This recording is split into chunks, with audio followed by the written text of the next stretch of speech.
we are going to talk about an operating system that just refused to die. It just refused to not exist. And it's good old OS 2, and there is an amazing history with OS 2, stemming all the way back. Well, it was a cooperation between Microsoft and IBM to basically make an alternative system to Windows 3.11, Windows 95 later on and stuff like that. It had a lot of money behind it, a lot of backing behind it. Good old Spock from Star Trek was the host of one of the release events. I think it was OS 2 Warp 3 or 4, one of them, maybe even the first one, I can't even remember. It had this techy vibe over it, or still have, the sounds when you minimize and maximize, when it sounded like, laser beams and all of that stuff. It is and was back in the 90s in its heyday an amazing operating system that had a lot of amazing things going on. And it was loved back then. I ran it as an alternative to Windows in the mid to late 90s for a short while. At least in 95, it was I ran Windows 95, but I also ran OS 2 WAP, I think it was called back then. The last release was 21 years ago in 2001. Well, so 22 years now. Or well, in December this year it will be 22 years old. So it can legally drink now and go out and party. But the fun thing about this amazing OS is that there are so many things that still run OS 2. ATMs, cashiers, the cash registers, servers, even desktops and stuff like that. So there is a lot of people that see an interest in keeping it alive, because it's something you have to remember with the corporate world, okay? They don't just update for updating. They don't see a new release of Windows or Linux or Mac OS and think, yay, let's get that on our servers, let's update it. No, if something is working, and it's working amazingly well, it's not giving them any issues or hassles, they have the mentality, if it ain't broke, don't fix it. If this little machine over here that's 20 years old is running amazingly well, doing what we need it to do, you don't look at it, you don't poke at it, you don't even talk badly about it. You don't even register it's there, because if you hint at, I'm going to change the CPU or something like that, and then it's going to break down and get a hissy fit and being really angry at you. So a lot of places, even the governments around the world, they have really, really, really old hardware. Really, really old systems running around. And OS 2 is one of those systems that was used so much in the 90s and is working that fucking well, to be honest, that people don't want to change it. They have some businesses is still evolving around OS 2. So they were kind of like the first one, I will kind of say, like the first really major time that they were like, some other third-party company was trying to keep it alive, was Ecom Station.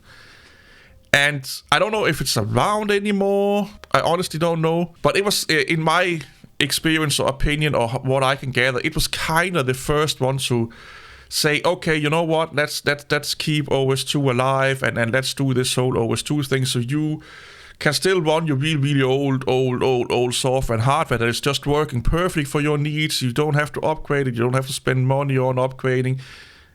Just leave it be. The newer one, if you ask me, is probably this one here, Arca. I don't know how you pronounce this. But yeah, we have Arca here. Or Arica, or whatever you pronounce it. I think this is still around, still managed. Let's see... New package manager version 1. Yeah, this is from the 18th of January this year. So it's still under active development. They're still doing things with it. And we can go in here and you can have some amazing, beautiful screenshots of it here.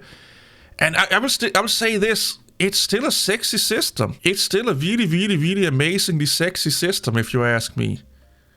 I do dig this, but we also have to remember, for the corporate world and people that would be using this here, they don't care that much about, tiling Windows managers and shadows behind the windows and animations and all of that stuff that makes us all go, ooh, this is pretty. No, I need to have work done, okay? I needed to do a task. I don't care how it looks like. If it's doing the work, I wanted to do and is doing it well, and it's not giving me any issues, yeah, it could be a flying turd for that matter. I don't give a fuck. That's how, again, the corporate world think. They are not into all of this flair and stuff that we as home users are. Here, it's running OpenOffice, Apache OpenOffice here. It has a lot of capabilities. I would actually love to run this one here, to be honest. I would really love to try Arca Noah, or what it's called. It looks like really, really, really, really amazing.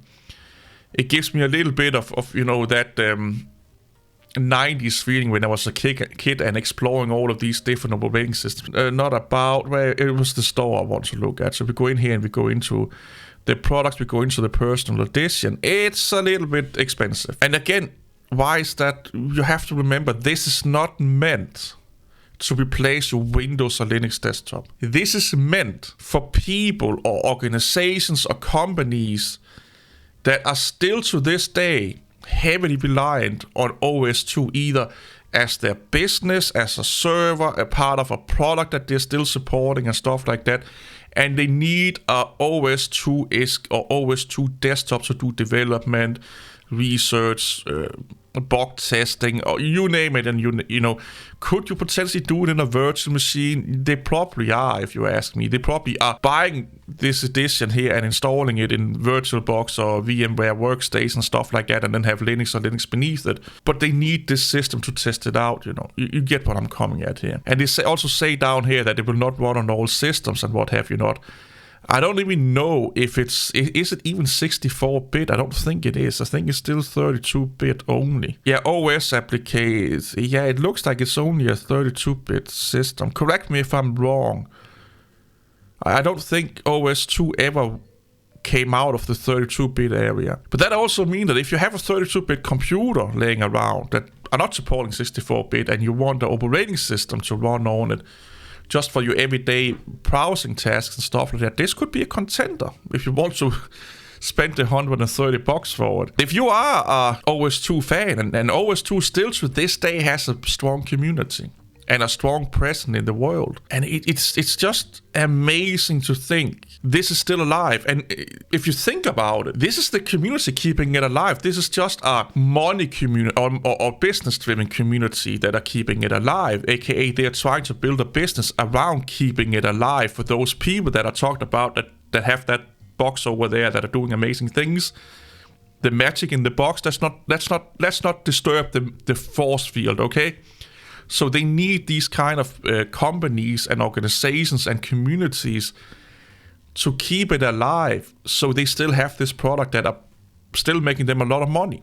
I would love to hear you guys and girls and angels and robots thought about this down below. And if any of you guys and girls and aliens and robots again have tried this Arca or Arca OS or what it's called, and what do you think about it? I know that there's a guy, he's like an Amiga guy, I can't remember his name right now. He has a video about, there's a few people that have videos about this system here, and it's really impressive. And it's still, like, in my humble opinion, it's still a fucking good system, man. See you all later.